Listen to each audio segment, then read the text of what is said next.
All right, everyone get ready because today we are going deep on something that can truly help you level up your life. Level up, that's right. Like a major glow up. Yeah. But for your habits, we are diving into Atomic Habits. Oh, Atomic Habits. Yeah. By James Clear, and trust me, this book, it's like getting a cheat code for self-improvement. Yeah, that's a great way to put it. You know, Atomic Habits is all about understanding the science behind habits. That's that. So you can use that to kind of hack the system and make it work for you. Okay, so what's in it for our listeners then? Well, Can this book really help them become like the ultimate version of themselves? absolutely, I think so. Okay. Atomic Habits lays out this framework. Mm-hmm. Clear calls them the 4 laws of behavior change, and they help you build good habits and break bad ones. 4 laws. Okay. Yeah, so it's kind of like step-by-step instructions for becoming like the most amazing person, you can be. Okay, now I'm really intrigued. Hit me with these 4 laws. What are we talking about here? All right, so picture this. Each law is like a piece of code that unlocks a different part of habit formation. I like that. Okay. Okay, so first you've got cue, You. which is all about making the habit obvious. Okay. Then there's craving, Uh-huh. where you make the habit super attractive, something you actually want to do. Like you're craving it. Exactly. Yeah. Then next is response, making it as easy as possible, like no effort required. Easy peasy. And finally you have reward, Reward. which is all about making it really satisfying so you actually stick with it. Okay. I see how this is all coming together. And that's what makes Atomic Habits so relatable. It's not about this magical overnight transformation. It's about those small, consistent actions that add up over time. So here. It's like compound interest, but for your habits. Okay, I'm sold. Let's get into those 4 laws. Let's do it. First up, cue. Make it obvious. All right. Now, I remember this crazy story in the book about the Japanese railway system. Ah, yes, the point and call system. Point and call. It's like a perfect example of how bringing awareness to your actions can make a huge difference.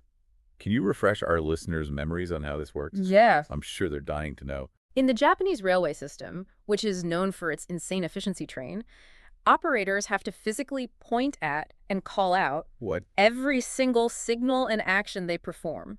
Really? This super simple act of consciously acknowledging each step has led to a really dramatic decrease in errors. Wow. It forces those operators to be present and aware, Right. minimizing those autopilot mistakes that we all make. Totally. But how does this apply to like our everyday habits? But think about it. How much of your day is spent kind of on autopilot? Oh my gosh, so much. Yeah, scrolling through TikTok, grabbing that same sugary coffee every morning, hitting the snooze button. Guilty. We're creatures of habit, and often we're not even aware of the routines that are running our lives. It's true. And that's where the habit scorecard comes in. Okay. Habit scorecard, what is that? Yeah, this is a super helpful exercise that James Clear suggests to help bring those hidden habits to light. Okay. I am all about self-awareness. Yeah. How does this scorecard thing work? It's pretty simple, actually. Okay. Grab a notebook or open up a doc on your phone and just start writing down everything you do in a day, Everything. from the moment you wake up to the moment you go to bed. Wow. Okay. Be brutally honest with yourself. So like a no filter behind the scenes, look at my daily routine. Yeah, the point is, once you see it all laid out right in front of you, those patterns become way more obvious. Oh. Maybe you realize you always check your phone first thing in the morning, or you always skip breakfast, or you spend way too much time scrolling through memes before bed. Oh my gosh, it's all about awareness, like the train operator. Right, because once you know what your habits are, then you can start to change them, right? Right. But how do we actually go from knowing to doing? That's where implementation intention comes in. Ooh, implementation intention. Basically, it's about getting super specific with your habit goals. Okay. Instead of just saying, I'm going to eat healthier, Right. you say exactly when, where, and how you're going to do it. Okay. So, for example, you would say, every morning, I'm going to make a smoothie with spinach, berries, and protein powder. Okay, so you're taking all the guesswork out of it. Exactly. You just have a plan and you execute. Right. You're automating the decision-making process. And another way to make those good habits more obvious is to design your environment to support them. Oh, yeah. I remember that example from the book about the Massachusetts General Hospital cafeteria. Oh, yeah. Like what they did there was so clever. Yeah, they made some subtle changes to the layout. Like they put in water bottles at eye level.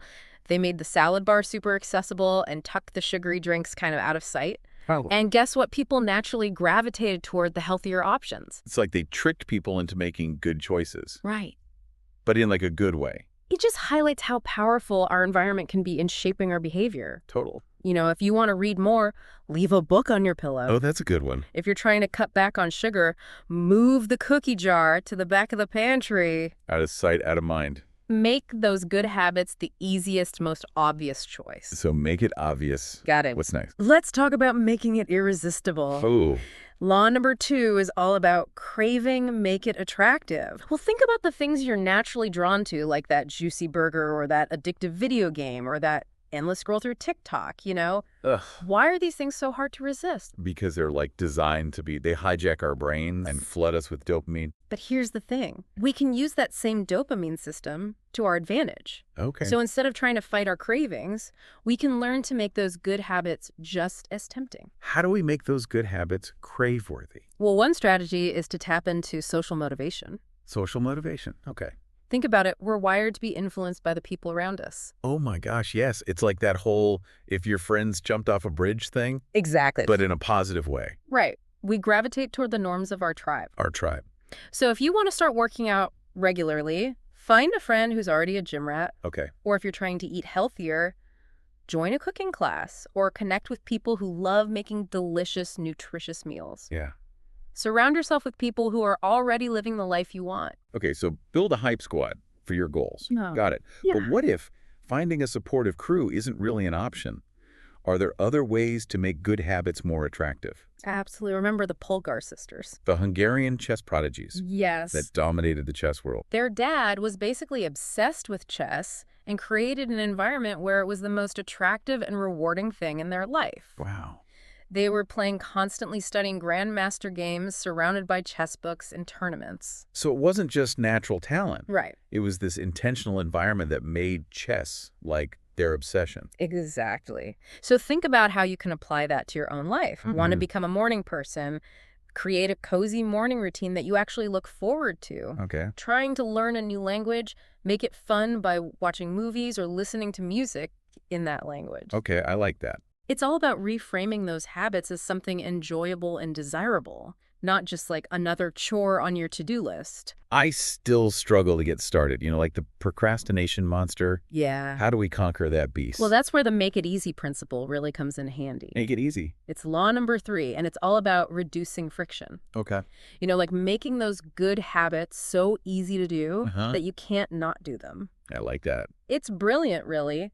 The less effort a habit requires, the more likely you are to actually stick with it. Makes sense. Think about how, streaming services have mastered this. Oh. They autoplay the next episode. Oh, yes. Right. So easy to binge watch. They've made staying glued to the screen the path of least resistance. It's true. And while that's not always a good thing, we can actually apply this principle to our good habits, too. Okay, so how do we make those healthy habits just as frictionless as, mindlessly watching cat videos? Well, one of my favorite strategies is the 2-minute rule. Yeah, it's about starting so small it almost feels silly. Okay. So instead of trying to meditate for 30 minutes, just aim for 2 minutes. 2 minutes, I can do that. Right. Or instead of cleaning the whole house, Oh, yeah. just focus on clearing off the kitchen counter. The key is to make it so easy to start that you can't say no. It's like you're tricking your brain into thinking, oh, this isn't so bad, I can handle 2 minutes. Exactly. And then, boom, you're on a roll. Right. And once you've overcome that initial inertia, it's way easier to keep going. Yeah. It's like building momentum. Momentum. That feeling of, well, I'm already here. Might as well keep going. This is a game changer. I can already see how this would work for so many things, like writing, working out, even tackling those dreaded chores. Totally. It's about taking those tiny steps consistently, right? Absolutely. It's like James Clear says, success is the product of daily habits, not once-in-a-lifetime transformations. So true. And speaking of success, let's move on to the final piece of the habit puzzle. Law number 4, make it satisfying.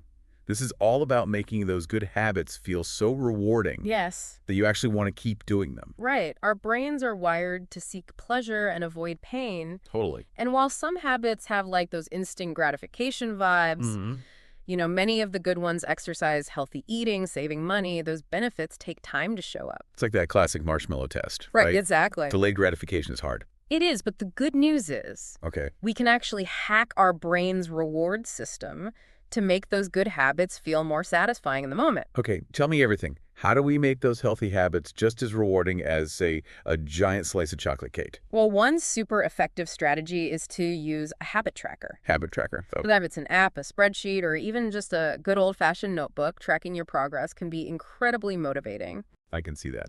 Every time you check off a box, it's like giving yourself a little pat on the back. It's visual proof of those small wins. It's like a little dopamine hit every time you make progress. Okay, what other genius tips do you have for making those good habits feel instantly rewarding? We'll celebrate those small wins. Okay. Don't wait for some grand achievement to acknowledge your effort. Yeah. Every time you hit the gym or finish a chapter or resist that tempting donut, take a moment to appreciate your willpower. Maybe it's a little dance party, a fist bump, or just like, heck yeah, I'm awesome. Love it.